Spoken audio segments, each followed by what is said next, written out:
the scene. He's got the voice that's mean, asking those questions that you never seen. He's got that fire, burning bright and clean. Andrew Keen making waves, break the routine on the Keen on show. He brings the heat, asking the minds, digging deep till they bleed. No sugar-coated truths, no lies to deceive. Andrew Keen, the master of the interview beat.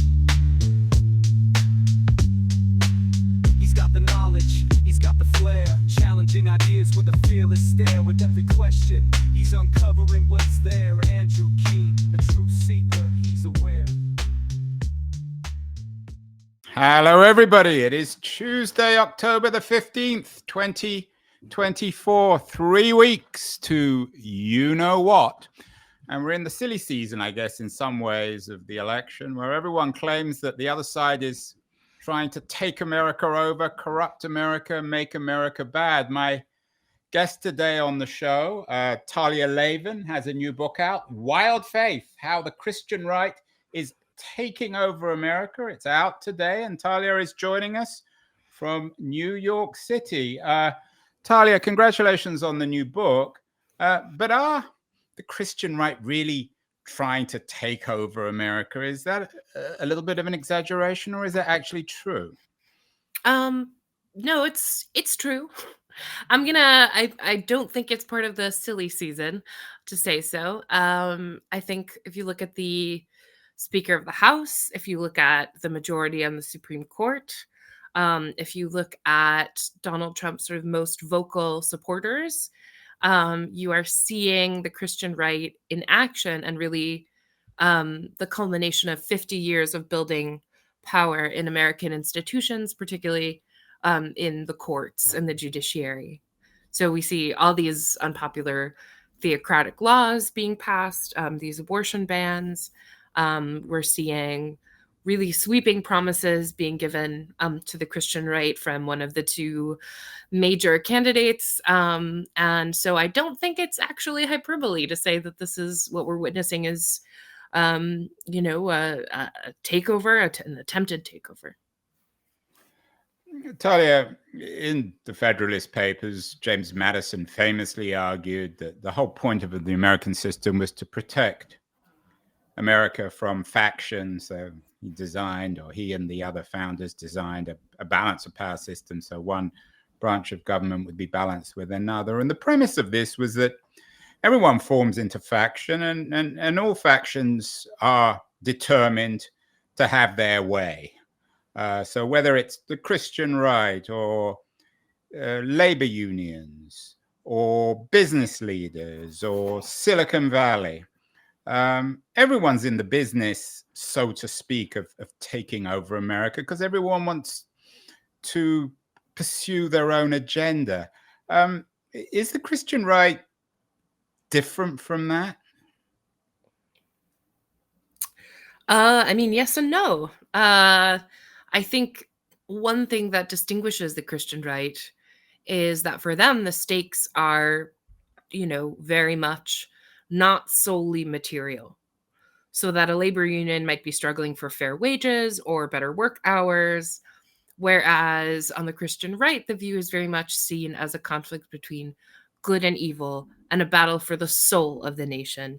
And I mean soul sometimes at the expense of the bodies of Americans. And that's, of course, S-O-U-L rather than S-O-L-E. Yes, S-O-U-L. And so this is sort of an existential battle that they're waging, a battle against, and if you look at their literature and their statements, they very much see the presence of Lucifer, the presence of demons in American politics on a daily basis. So, I think a faction that believes themselves to be fighting Satan does distinguish itself by virtue of the stakes they believe to be in play, and also how far they're willing to go. Speaking of stakes, I saw Herzog's Nosferatu at the weekend. Of course, classic film, a different kind of stakes, and Dracula and all the rest of it. But in all seriousness, going back to to Madison and the founding fathers, the American political system was designed to separate church and state. Now, I take your point about the Christian rights agenda being driven by perhaps more than just material interests. Is the Christian right today, in its threat, and clearly you're no great fan of the Christian right, is it breaking those basic church-state division laws that were the core of the American Republic? I mean, first of all, Christopher Lee will always be Dracula to me. I'm a huge fan of Hammer horror. So if we're talking about Klaus Kinski was pretty good too.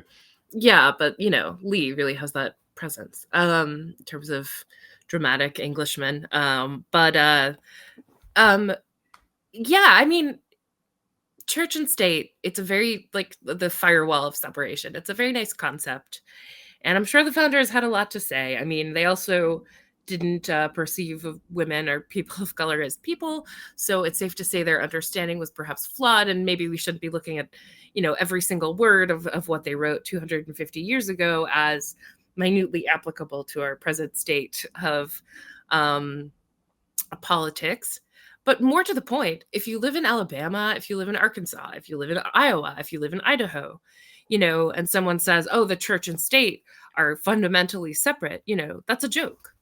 These laws that are being passed, specifically the abortion bans, but also laws that, prohibit trans people essentially from participating in public life, laws that support corporal punishment in public schools. Many of these laws are done with an explicitly Christian, are passed with explicitly Christian rationalizations. Many of these legislators are, explicitly religious and seeking to enact a religious agenda.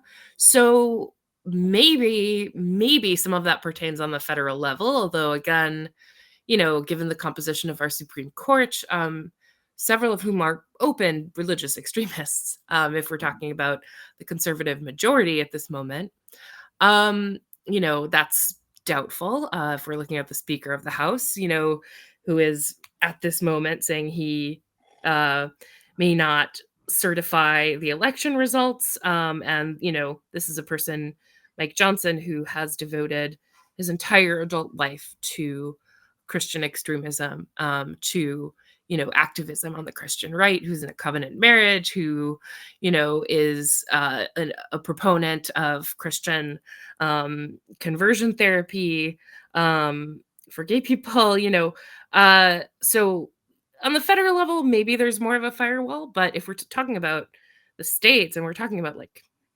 a significant proportion of the American population, any state with a red trifecta, you can make a pretty credible argument that there are a lot of Americans living in these sort of mini theocracies right now.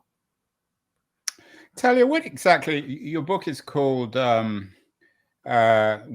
Faith, how the Christian right is taking over America. But you mentioned Johnson, the current Speaker of the House. I heard him on the shows over the weekend. You know a lot more about him. He didn't sound that crazy to me, although maybe that's my problem. On January 6th, for example, there were what I would guess are what you might define as Christian right extremists running around with nooses trying to hang Mike Pence. But Mike Pence used to be called a member of the Christian right. Does this include all Christians, or is there a particular place for the Christian right? Is it just people you don't like? I mean, is Pence in this, even though he's hostile to Trump?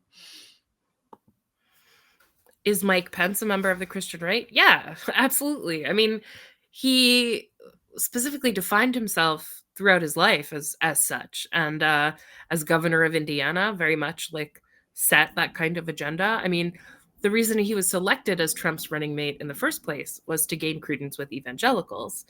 So not all Christians are a part of the Christian right. I'm talking specifically about a movement that's sort of an alliance between white evangelical Protestants and right-wing Catholics that's been ascendant and politically relevant since the 1970s, was instrumental in the election of Ronald Reagan.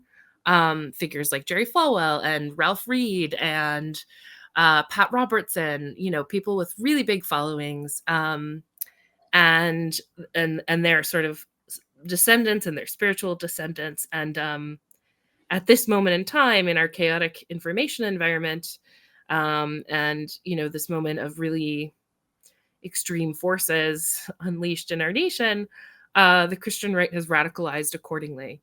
And by the way, it's not just like my opinion that there were Christian extremists at January 6th. There were people who were carrying crosses and no, signs that to said be an clear, appeal to heaven. And I'm not doubting that. And we've done lots of shows on this. I'm certainly not questioning you on that.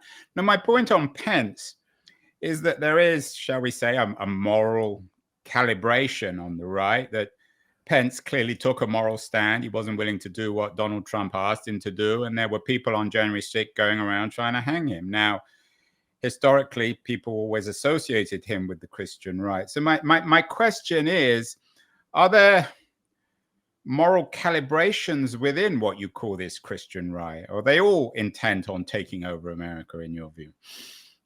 I mean, of course, no group of tens of billions of people is absolutely homogenous. I will say it is telling that, Pence became the subject of such ire given his absolutely spotless, impeccable,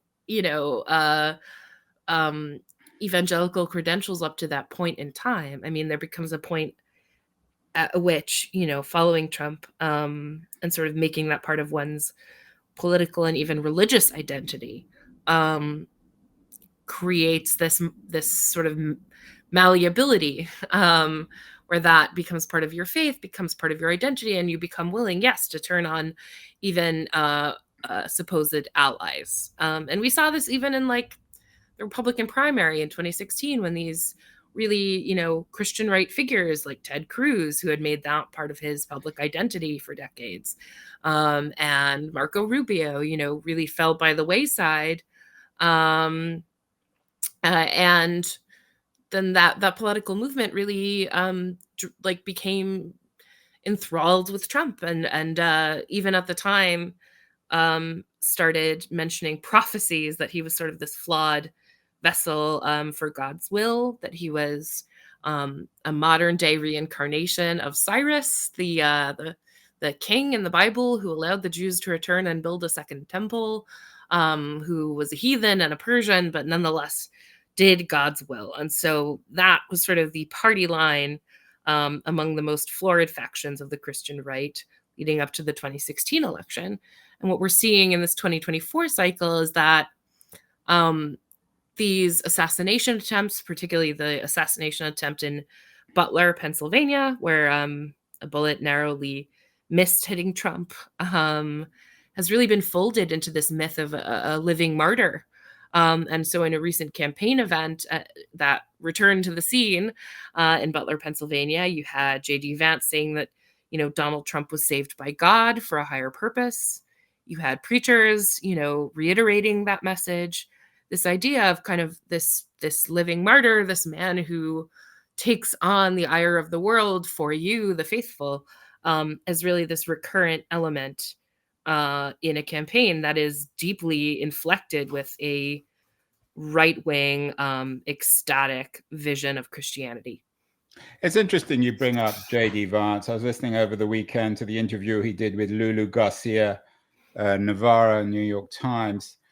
I mean, he presents himself as a very reasonable fellow. He's educated at Yale Law School. He's a best-selling author. When you look at somebody like J.D. Vance, who's, of course, a converted Catholic, fits very much, I'm guessing, into your narrative, when he goes on the New York Times podcast, is he purposely disguising himself? Or are there many J.D. Vances? That's his sell, that he wears many hats and he's always oversimplified by critics on the left. How would you analyze J.D. Vance in the context of your overall argument? I would describe him almost similarly to Mike Pence, actually, in that in our political press and in our political environment in the U.S., much can be forgiven of someone who can wear a suit and speak in a level tone of voice. And the chief sort of sins are perceived hysteria, perceived sort of over emotionality, etc. So that because J.D. Vance can speak in a calm tone of voice, does have this erudite background, is able to sort of enunciate his views, their extremism is therefore occluded. I mean, this is a man who said things like women should remain in violent marriages. This is a man who's expressed absolute rancid misogyny and contempt for women on every level. This is a man who, you know, advocates for policies that are deeply unpopular, theocratic, and extreme. But because he can wear a suit and say it in a nice tone, his extremism is sort of like for people who, expect extremism to show up ranting and screaming, is sort of occluded that way. But what we saw in that interview is him saying that, Donald Trump didn't lose the 2020 election. This fundamental denial of like a central political reality. And I would say that the chief, like what I've observed of JD Vance, and this is sort of not super relevant to the book, but just he seems to be a bit of a chameleon, someone who will espouse whatever beliefs are necessary for him to attain power, who doesn't really necessarily have super consistent beliefs. I mean, back in 2016, he was calling Trump Hitler, and now is Trump's running mate. So this is a person whose beliefs are malleable in the pursuit of power. That being said, misogyny is a very consistent thread in his life and writings and public speech. Talia, is there something intrinsic in, I use this, it's not my favorite word, but I can't think of a better one, the ideology of the Christian right in your argument? Is by definition, if you're a member of the Christian right, do you unavoidably, inevitably want to take over America? It leads you towards controlling the dominant cultural, political, perhaps even economic forces in the country? Or can one be a member of the Christian right and still acknowledge, for example, a division between church and state?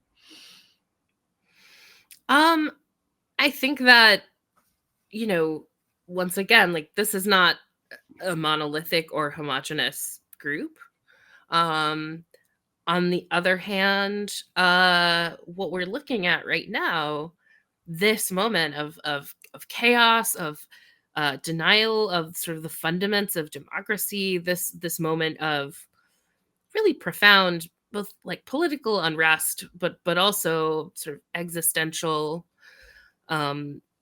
danger, and this moment in which many women in reported and documented cases are dying as a result of these really execrable theocratic policies.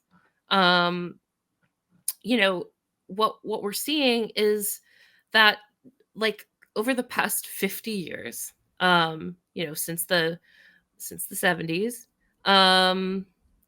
this is a movement that has sought to cast the American body politic as like the place of battle between good and evil, and it is likewise a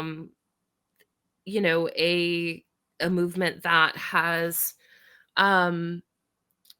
also sought to like build power specifically in order to serve their quote unquote godly agenda. So I think the mindset within this movement, inculcated within this movement, through its methods of, from its methods of child rearing to its views on marriage and the family, and then, also into the public sphere and politics, it's essentially an authoritarian mindset. So I think if you are someone who identifies as a member of the Christian right, who, is participating in this movement and feels consonant with its goals, I do think it is fundamentally an authoritarian movement, and one that is incompatible with a multiracial democracy and a multi-creedal democracy. This is very much unapologetically and sincerely a faith movement that seeks to enfold politics within it and to impose a vision of a Christian nation with a very narrow and ultimately quite sadistic view of Christian morality that it seeks to impose on 300 million people, many of which are of different faiths and or of no faith at all. So there's something profoundly un-American about these people, in your view? I don't know about un-American. We were, after all, like a country founded by Puritans who escaped England because they were too religiously extreme for the post-English Civil War environment. So, yeah, I don't know about un-American. I'm always hesitant about arguments that conflate American with good. Just because I don't think that is that has always been true. I do think it is a movement that is fundamentally incompatible with Democracy. American democracy. Well, that's my it's my headline, Talia. The right, Yeah. Christian right is fundamentally incompatible with American democracy. You may be right. A couple of years ago, we had Margaret Atwood on the show, of course, the great author, the great Canadian author of particularly Handmaid's Tale. It's almost as if, at least in your narrative, these people read Atwood's dystopia, but actually read it as a utopia. Well, actually, not to actually, the reason why Margaret Atwood wrote The Handmaid's Tale when she did was because she was observing the rise of the Christian right in real time. In other words, she was looking at these public figures and she was sort of extrapolating from their rhetoric what they wanted for the public sphere and for women. And she, wrote this dystopia based directly on the political rhetoric she was seeing around her. So that, yes, it's absolutely true that that the reality they want is The Handmaid's Tale, but that's because she wrote The Handmaid's Tale to reflect what she was seeing around her from the Christian right. Yeah, it's the cult of birthing. I think there's a better word for that. I can't remember it, but certainly natalism. Yeah, the cult of natalism of women. The whole point of women, I mean, that's the narrative, of course, in the book. The whole point of women is to have babies. I mean, you certainly have that with J.D. Vance, is his argument about the role of women in all this. I mean, and of course his critique of women who choose for one reason or another not to have kids. Are there, and you've done a lot of research, Talia, you're a very good journalist. Are there many women in this Christian right, and how do they make sense of it in terms of their gender? Yeah, I mean, and I talk about this and sort of struggle with it a little in the book, and it is sort of inherently kind of a fascinating dynamic. But yeah, there are many women in the Christian right, and we can look, even towards its beginnings with Phyllis Schlafly, who was famously Mrs. America. She was this, she sort of created this broad coalition that defeated the Equal Rights Amendment that would have enshrined, a protection against gender discrimination in the Constitution. She also really helped bridge the divide between Protestant evangelicals and reactionary Catholics in the U.S. and helped form the broad-based coalition that we're seeing now. So, I mean, I think there have always been female leaders in this movement. Many of them are sort of pastors' wives and position themselves as such. Schlafly was like, I'm a housewife, even though she was also this incredibly prolific, lucrative public speaker.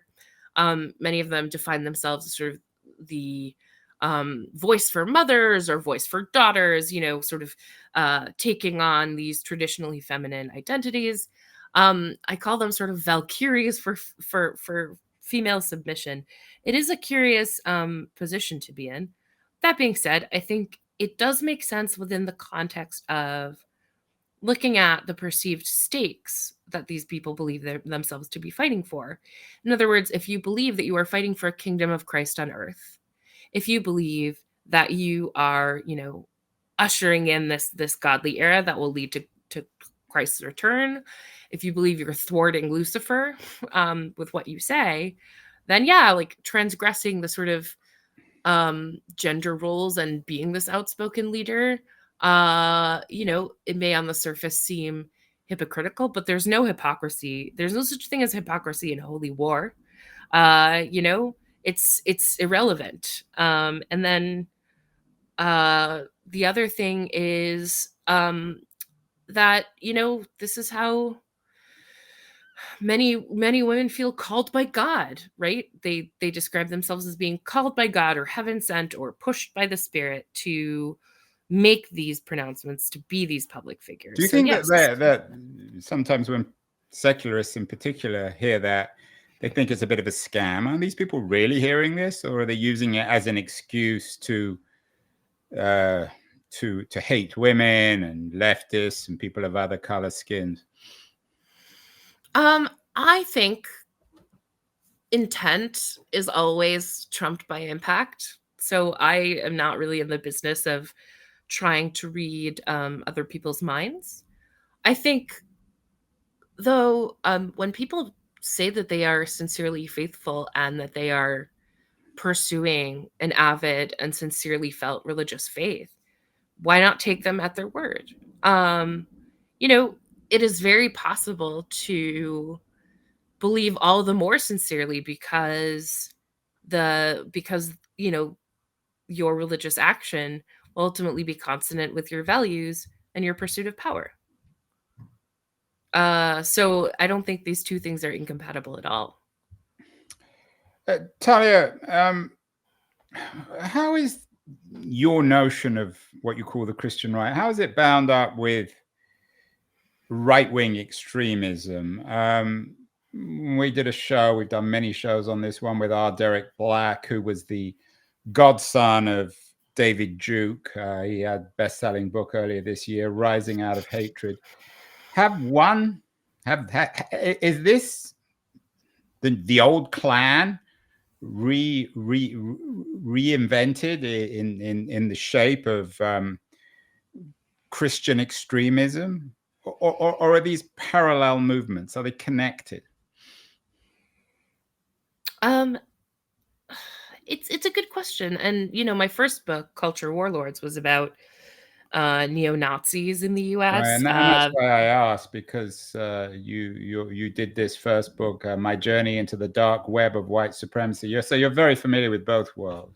Yeah, exactly. And I would say, first of all, many extreme elements in the US, both in the past and the present, including the Klan, have adopted Christianity and the sense of being the defenders of Christianity or true American Christianity as part of their identity.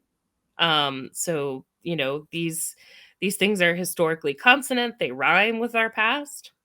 I would say, though, that the contemporary Christian right, it does differentiate itself from these more extreme elements in some ways. Although, of course, the Klan were famously sort of anti-Catholic warriors for a vision of white Protestantism. I would also point to the roots of the modern Christian right, which very much came in the 70s, in the aftermath of Brown versus the Board of Education, the Supreme Court ruling that desegregated public schools. So in the aftermath of that, a rash of schools all throughout the South began cropping up. They were parochial schools. They had church or Christian in the name, and this is documented in NAACP reports at the time. And so all of these parochial schools were all white schools. They were known as segregation academies. In other words, ways to subvert the fact that public education was now integrated, or de jure integrated. And in the 70s, the government really started to crack down on these schools, or at least say you can't be a tax-exempt religious institution and be segregated. You can't be both. And this, even applied to like some of the main figureheads of the movement. Jerry Falwell was audited and so on. And in response specifically to this, this crackdown on segregation, that's when the Christian right, as we know it now, was sort of formed as a political force. This profound mobilization of, a previously relatively apolitical, although right-leaning,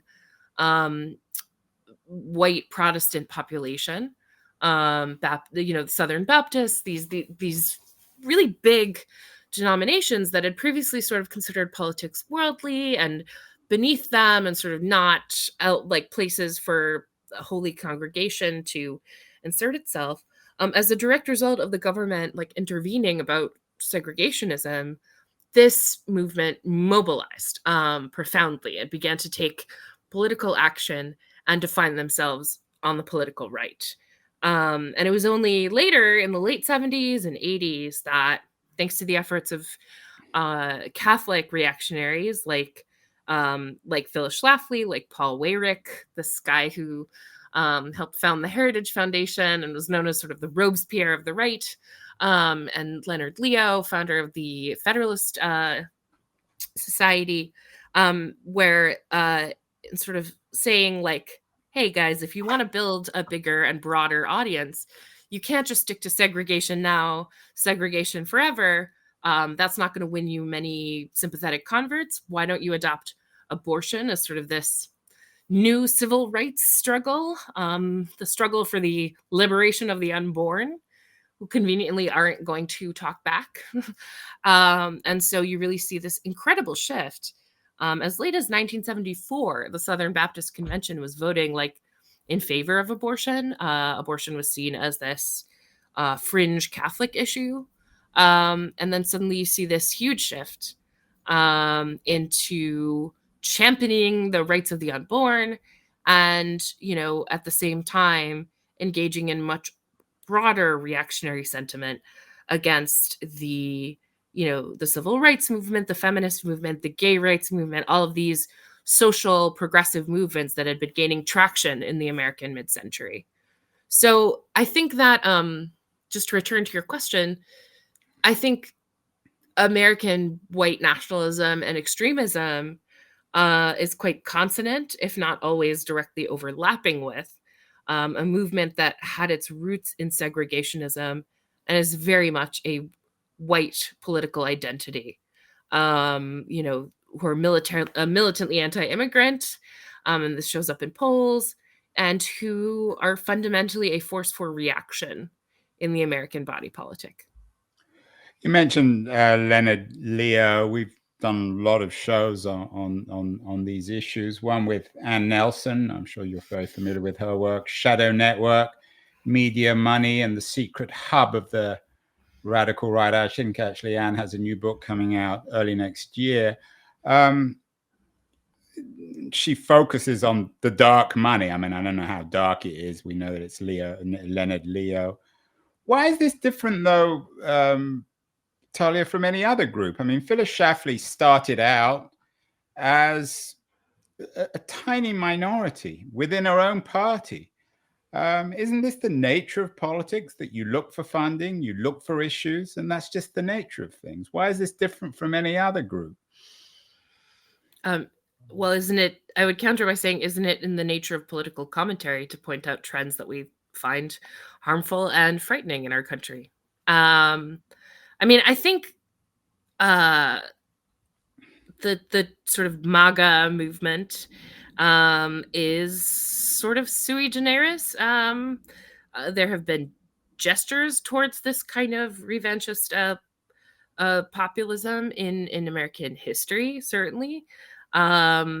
but to have it have this broad a constituency, to be this close to a kind of to power while also openly espousing dictatorship and absolutism, we are in this, I would argue that we are in this uniquely perilous moment, and that this uniquely perilous moment was sort of shaped uniquely by the Christian right, which has been very deliberately building power over the last 50 years.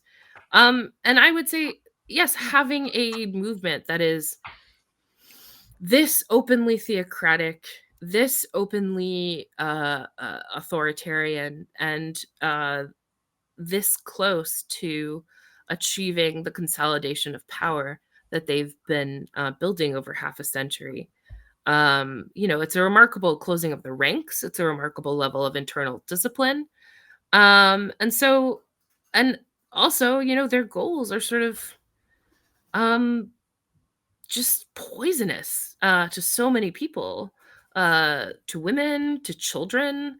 We're talking about a movement that actively seeks to curtail the freedom of so many Americans. It's the un-American argument. The more I listen to you, Talia, it resonates perhaps with some of the anti-communism of the 1950s. Do you think that there are similarities in some ways between this critique of the Christian right and the kind of fear of communism that Americans believed was taking over their country in the 1950s? Are you calling me a McCarthyist? I'm not calling you personally a McCarthyist, but it seems to be the same idea that there are these dark un-American forces that want to take the country over, and that they're dangerous and they're everywhere. I mean, I would again say, like, un-American is your word. It's not mine. I think this is a profoundly American movement. It was, born out of American sentiment, and it is born and bred here, the cross and the flag, So I don't think I'm a McCarthyist, or my viewpoint is. No, I didn't suggest that. No. Even me, not even me. I don't think people concerned about the rise and rise of the Christian right are seeking out or hunting enemies.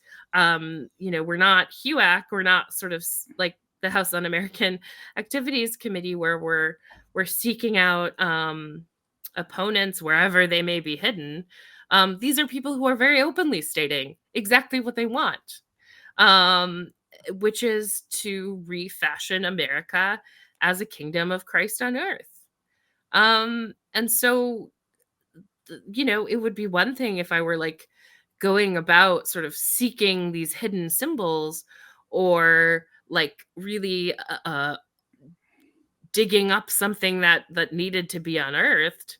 In fact, what I'm doing is just observing what is playing out in the public sphere.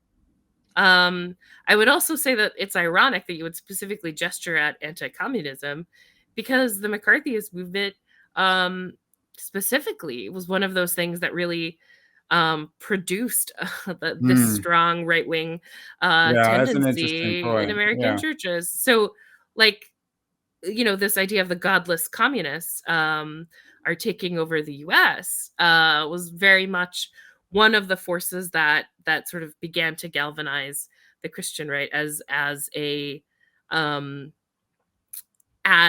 people with a distinct political identity. And this even goes back to like profound opposition from pastors to FDR and the New Deal as sort of, again, like godless communism, and like saying that he was the Antichrist. Which was it'd be interesting if we could bring J. Edgar Hoover back to life. He might be well part of this new Christian right. We talked about women and the Christian right. What about the generational element? We did a show a couple of years ago with Kyle Spencer, who had an interesting book out at the time called Raising Them Right, The Untold Story of America's Ultra-Conservative Youth Movement and its plot for power. These subtitles, probably we can blame publishing companies, always seem to be the same. There's always a plot for power. Is there a strong generational element here, or in terms of young people?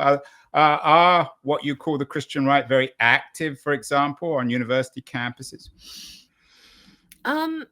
So that's a complicated question. I mean, we are at a moment where American youth, and particularly young women, in a marked way, are moving away from organized religion, partially because they don't find the most visible expressions of religion, which have been for the last couple of generations the Christian right, to be consonant with their values.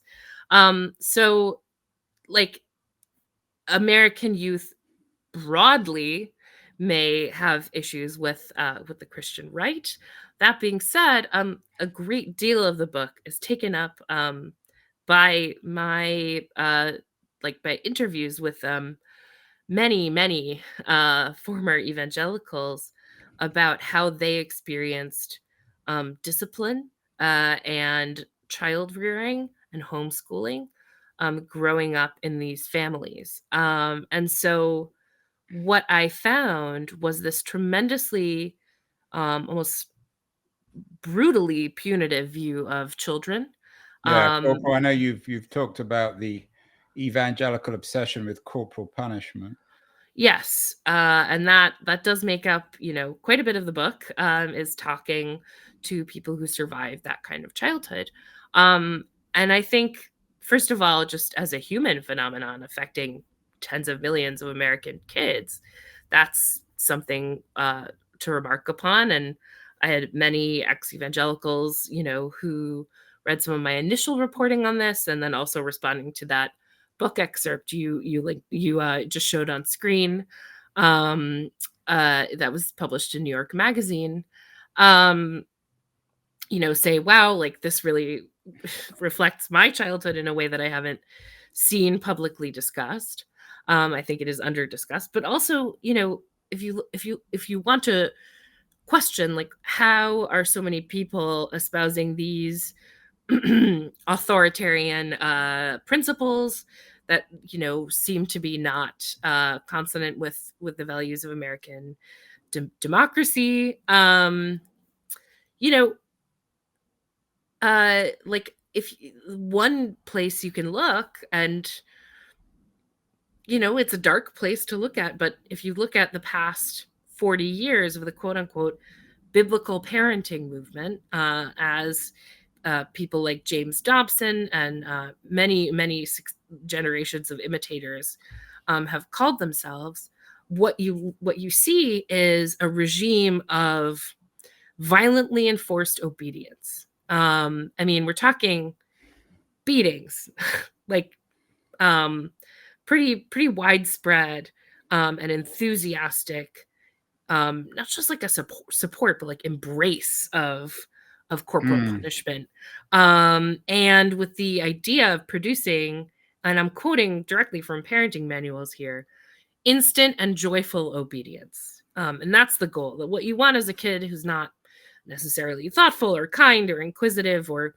any of those things, but rather a child who is obedient. And so if you take that as a parenting philosophy for tens of millions of Americans, and then apply that across multiple generations, what you have is a broad populace that has been trained to embrace obedience and authority, and this very, like, this view of obeying violent authority as sort of not even second nature, like this kind of stuff, What's the this kind law of on that, discipline applied. um Talia? With you know way more about this than me. Are parents allowed to use corporal punishment with their children? Yes. In fact, the US is remarkably, like, enthusiastic about this. There's absolutely zero regulation. I mean, you're not allowed to kill your child. I Like, should hope but you are absolutely allowed. There's no state in the US that has any anti-corporal punishment laws. there are about 20 states where corporal punishment is permitted in schools. Although in some cases parents have to sign a waiver. And you can imagine what, parents who sign like waivers saying, oh yeah, totally fine if you beat my kid, what that home life is like. So like I would also add that the US is the only country in the entire world. South Sudan was the previous holdout, but they signed it in 2015, that hasn't signed the UN Convention on the Rights of the Child. Because specifically when it was brought out in the 80s, the government at the time was like, this is gonna offend evangelicals. Yeah, it's I mean, the interesting US that this movement that you write about is both, perhaps violently pro-abortion and against abortion. Sorry, that was a bit of a slip. And at the same time, very sympathetic to corporal punishment. I'm not sure what that tells us about the cult of the child. Well, I think that it speaks to the primacy of souls over bodies. If you look at the theological justifications for why you should, beat the crap out of your kid, literally from before they can talk. In the case of many of these parenting manuals, and I'm talking, these books have sold tens of millions of copies.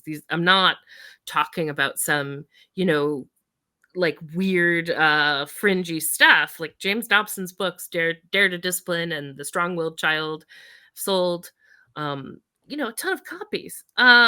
So these are not like wildly fringe ideas. And it speaks to, first of all, it's this very Protestant theology of like, well, man is born in a state of sin. So like when a baby cries, that's an expression of its inherent selfishness. There's no sort of point of innocence as humans. Is there anything legitimate about this? I mean, you're obviously not a big fan. I mean, some of this has acquired a degree of intellectual credibility. People like Patrick Deneen, his book Why Liberalism Failed was a bestseller. What do you make of so-called philosophers like Deneen who are making this ideology mainstream, or this lifestyle mainstream? I'm not familiar with Deneen's work, but I think, these are popular ideas. That doesn't mean they're right. Like the fact that tens of millions of Americans like absolutely believe that they should, beat and harm their sinful children until they, evince joyful and instantaneous obedience, like doesn't mean that means it's like morally correct or fine. I would also add that people, I can't speak to Deneen specifically, but that every movement requires its sort of sophistic, palatable, mainstream voices. It's David Duke. It's a couple more questions, Talia. I know you got to run. I appreciate your time. You've been very generous. Well, I mean, it's just like you can put an idea in a suit and you can put it in a crisply written bestseller, and that doesn't make it right. No, and I certainly wasn't suggesting that. You're not the first or the last, as you know, Talia, to write about this stuff. I mean, we've had Ann Nelson on the show. She's got a book coming out next year. Lots of other people have written all sorts of books about this. Where do you think your new book, out today, Wild Faith, How the Christian Right is Taking Over America, where is it original? What are you saying that hasn't been said before? I think I have a couple of different elements. So one, I am not Christian. I grew up Jewish. So I do not have a competing vision of Jesus that I think is the right one. Nor am I an atheist or a secularist in a militant way. I am approaching this with, okay, tell me what you believe. I'll believe that you believe it. I'm not measuring, against an internal yardstick of what I believe to be the correct Christianity, the true Christianity. And I think that sort of moralism does creep into a lot of books about the Christian right. This idea that you've betrayed the faith in some fashion. And that's what I'm chronicling. Like, I am not talking about an internecine religious argument. I'm approaching this as someone who is an observer from the outside and then looking at this movement. The other piece, I think, and this is probably more materially interesting and, really does, I think, distinguish the book from, as you said, the many others on this topic, is I focus specifically on the effects on women and children, and specifically children, the way children are specifically denied rights, again, the primacy of corporal punishment, and the way that this kind of upbringing has impacted generations of Americans, and what this kind of domestic tyranny says about the political movement in the body politic writ large. So I think that emphasis is fairly unique. I have not seen it addressed elsewhere. And certainly, again, I've had myriad ex-evangelicals say, like, I feel finally that someone has described my childhood and its political ramifications for the very first time. Yeah, I mean, I'm not familiar with all the books, but I think your angle is a particularly important and very chilling one. This idea of the cult of violence. As a parent, and obviously as a child at one point in my life, that resonates. So, you mentioned that you have a Jewish background. You, in Culture Warlords, you wrote more specifically about anti-Semitism. The relationship between the Christian right and Jews and Zionism is a complicated one, isn't it? Of course, historically, the Klan were against the Jews and the radical right was against the Jews. But there's this weird love-hate relationship between the Christian right and Judaism, or is that oversimplified? No, you're not wrong. The way I put it is an evangelical Christian loves a Jew like a hungry man loves a chicken wing. It's this sort of desire to consume. That's another headline. I might have to put that one in instead. Say that again. An evangelical Christian loves a Jew like a hungry man loves a chicken wing. Oh, that's a beautiful Talia. You should have called the book that. It should have come with the subtitle. Anyway, go on. Sorry. Yeah, it's a little wordy for a subtitle. But yes, I totally understand that you're after hosting many authors, you're like, why are all these subtitles so apocalyptic? Well, we got to sell books somehow, and I didn't write it, but anyway, so what we're seeing actually right now unfold during this horrifying war in Gaza is the efflorescence of a very particular evangelical movement called Christian Zionism. And like, what is Christian Zionism? Well, if you look at it, it's actually prophecy based. There are tens of millions of American kids who grow up with the idea of Israel is God's timepiece.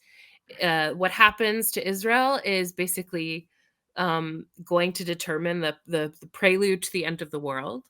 And that an essential precondition for Jesus's return is for all the Jews to be gathered in Israel, for Israel to be under Jewish dominion, and then Jesus will come back and convert all the Jews, and then those who accept him will be subsumed into Christianity, and those who don't will be cast into a pit of fire. But this is one of the first acts that will happen during the second coming.